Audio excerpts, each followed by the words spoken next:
But the greatest thing that's going to happen, he's going to reveal you on a national, on a global scale to the world. The Most High is going to allow the right vehicles and the right people to reveal who you Israelis really are, that you are Eastern Europeans and that you don't have a single drop of Israelite blood in you. Yeah? Because, why? Because they're the Confederates. It says it right here. It says the tabernacles of Edom and of the Ishmaelites and of Moab, the Chinese, and of the Hagarenes, Gilbo, Ammon. So the Hagarenes, Gilbo, we're talking, going through tribes in Africa. Ammon, Japanese, and Amalek, which are who? Your Amalekites are who? The so-called Israelis. The so-called walking around with little twiddlies and strings and trying to pretend they're dressing up in black, trying to pretend to be the Jews. That's who those are, the Amalekites, yeah? It says Gerbo, Ammon, Amalek, and the Philistines, yeah? With the inhabitants of Tyre and Ashur also is joined with them. They have holpen the children, they have holpen the children of Lot, Selah. Do unto them as unto the Midianites, as to Sisera, as to Jabin at the brook of Kison, which perished at Endor. They became as dung for the earth. So King David is saying he wants to be done to all those nations that have become a confederate. So if you look at the United Nations, this is the confederate that the scriptures are talking about, because these nations have taken on different names today. So when you talk about the Philistines, yeah, you're looking at the modern day Syrians, yeah. You got the Amalekites, your modern day, your so-called Israelis, yeah. You got your Moab, Chinese, Hagarenes, African tribes, Gerbils, African tribe, Ammon, Japanese, yeah. So these are biblical names. These nations now have taken on modern names. Most of them have taken on names after leaders or people that conquered lands. So when it says, do unto them as it was done unto the Midianites, as to Sisera, as to Jabin at the brook of Kison, King David is wishing the same destruction and end for all you nations that have taken the children of Israel into captivity and stolen their identity and give them someone else's identity to make them believe that there's somebody else and have them worshipping idols. Yeah? So, he says, which perished at Endor, they became as dung for the earth. You know what dung is, don't you? Dung is shit. Who said, let us take to ourselves the house of the Most High in possession? Because that's what you guys said. You guys said, let us take for yourselves the house of the Most High, which are the Israelites, which are the 12 tribes of Israel, yeah, Juda, African Americans, also known as Negroes, Benjamin, tribe of Benjamin on the West Indies, so they're throughout the West Indies, so Jamaica, Barbados, Trinidad, St. Kitts, St. Martin, all those little islands out there are who? The majority of those people out there are Benjamin, Levi, are the Haitians, yeah? Simeon, Dominican natives, Zebulon, Guatemala to Panama natives, Ephraim, Puerto Ricans, of Taino and Arawak Indians, yeah? I'm not talking you white Spanish Puerto Ricans, colonials who've been there for 300 years since their fathers went there and colonized the place. We're talking about the indigenous people that are there. Yeah, Manasseh, Cubans, natives, and black, yeah, descendants of slaves. Because many black slaves went to the island of Cuba as well. Yeah, Gad, North American Indians, Reuben, Seminole Indians, Neptali, Argentinians, Chilean, natives, Asha, Colombians to Uruguayans and Brazil, natives. That's who the tribe of Asher is. Issachar are your Mexicans. So, these people here, identity, have been stolen by you, Israelis, who have been confederate with all these other nations, with the Arabs, with the white man, all throughout the Europeans, the Chinese man knows this truth, the elites of them, the Japanese elites knows this truth, so does the African elites, the Hamites. They know these truths. All these nations, yeah, all know the truth about who the children of the Most High is. But in their confederate conspiracy into denying us who we are so that they can give this truth to someone else and for them to be able to take on this mantle and for them to be able to destroy the Most High children because they believe in Satanism and demonic worshipping, it's all going to fall flat in their face because the scripture says so. So we go to verse 12. Who said, let us take to ourselves the house of the Most High in possession? Oh, my power, make them like a wheel as the stubble before the wind. So David is saying, make them like a wheel or stubble before the wind. Yeah? So if you can imagine a car tire going over debris in the road. David is saying that he wants to make Israel like the real Israelites like a wheel. He says there, who said, let us take to ourselves. Sorry, we're going to go back to verse, where was we? Verse 12. Who said, let us take to ourselves the house of the Most High in possession?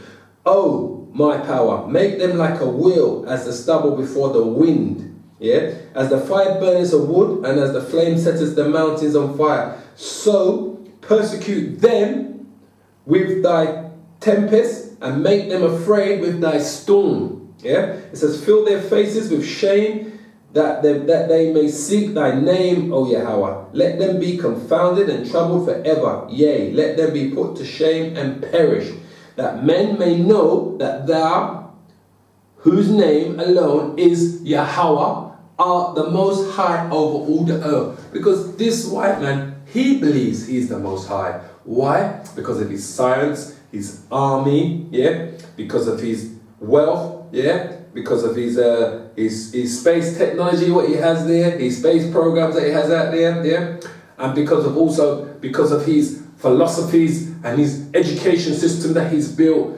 to basically to dumb down the nation and to feed them with lies. So he believes he's a God. He believes he's above the Most High. But believe me when I tell you, all of this is going to come to an end because the prophecies of the scriptures speaks of it over and over again. And this white man who rules the world today is going to face the judgment that he's been waiting for the last 400 years. Let me tell you.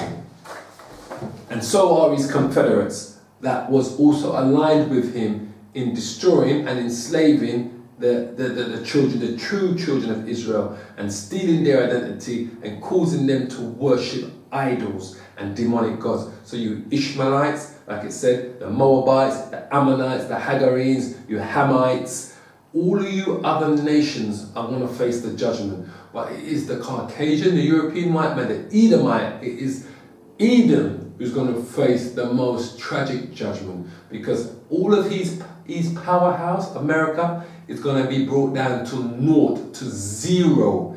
The Most High is going to flatten it, completely flatten it. That's what's going to happen to America, believe me when I tell you. So we're going to quickly jump to Psalms 85. Yeah? Psalms 85. Lord, thou hast been favourable unto thy land. Thou hast brought back the captivity of Jacob. Verse 2. Thou hast forgiven the iniquity of thy people. Thou hast covered all their sins. Selah. Thou hast taken away all thy wrath. Thou hast turned thyself from the fierceness of thy anger. Turn us, O Yahweh, of our salvation, and cause thine anger towards us to cease. Because that's what's happening. The anger towards the children of Israel is coming to an end. And we do know, and we always stress this, that when the Most High comes back, he's going to bring judgment where? To his own house first. And we totally accept that, and we know that to be a truth. Because it's like anything. When a man says out the road, he's chatting this and chatting that, people always turn around and say to him, make sure you do that in your house first before you come a road and want to tell people about something. So practice what you preach, basically. So the Lord is going to bring judgment to his own people first. So we know 2/3 of our people are going to die during this Third World War, this total second coming of Yahweh and the angels, and all the other things that's going to happen during the meanwhile. The disease that's going to be spreading, biological diseases and weapons being used out there. You're going to, some places are going to be decimated through war, uninhabitable, so forth. People are going to die from starvation.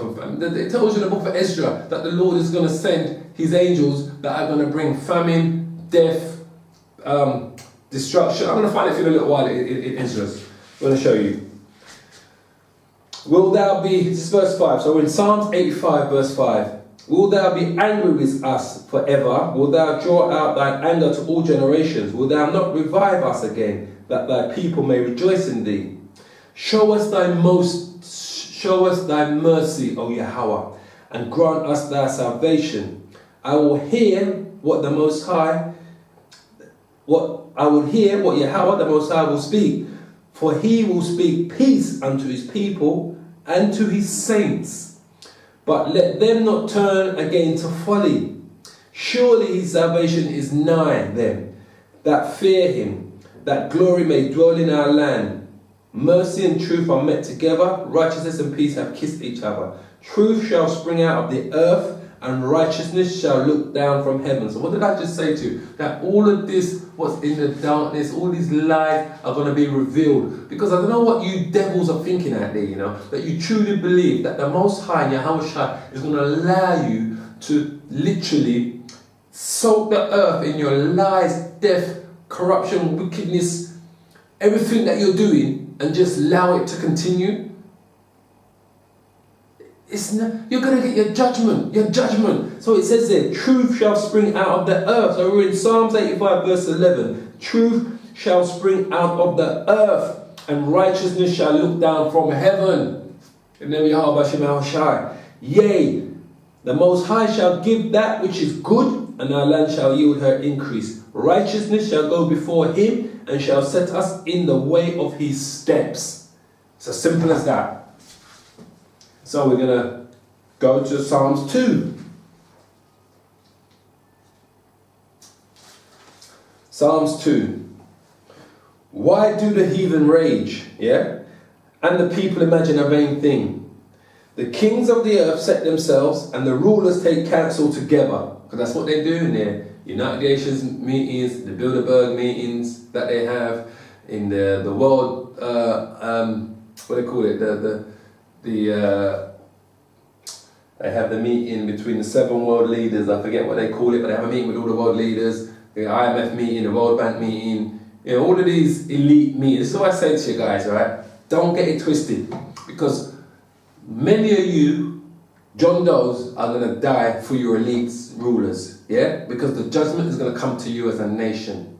But we know that it's your elites that know this truth, that your John Does on the street, your average white man and white woman on the street don't know. They're still there going on worshipping these white images of Christ, believing in the Catholic Church and all this bullshit that's been given them from their education system, from their religious system, because they refuse to pick up a book themselves and look into history. They refuse to study the Bible themselves and look at it in the Hebrew and the Greek and to find out exactly what it's telling them. Not in the English, because you can read it in the English, but you must always look at the etymology of the words in their original format to get the true understanding. So that's not happening.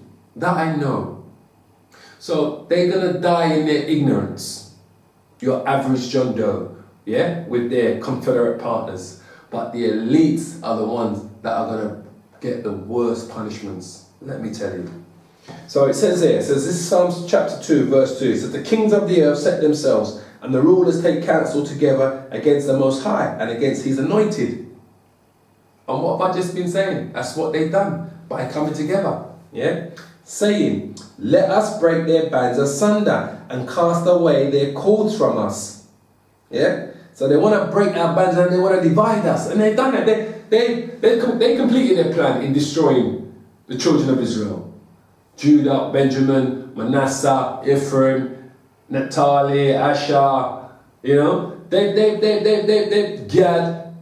they've accomplished what they did. Now it's the time for Yahweh Ba'ashem Yahweh to gather the diaspora, the scattered, who believe in this truth from the 4 corners of the world. But firstly, he's going to awaken them. Then they're going to have a spiritual bond. Then he's going to protect them. Then he's going to bring the judgment. Because the scripture tells you about the 144,000 that are going to receive the spiritual powers. And then you've got the 1/3 that are going to be protected. And they're going to receive some sort of powers to fight against Esau and his armies. To what degree, I don't know. The 144 we know are going to get absolutely full-on spiritual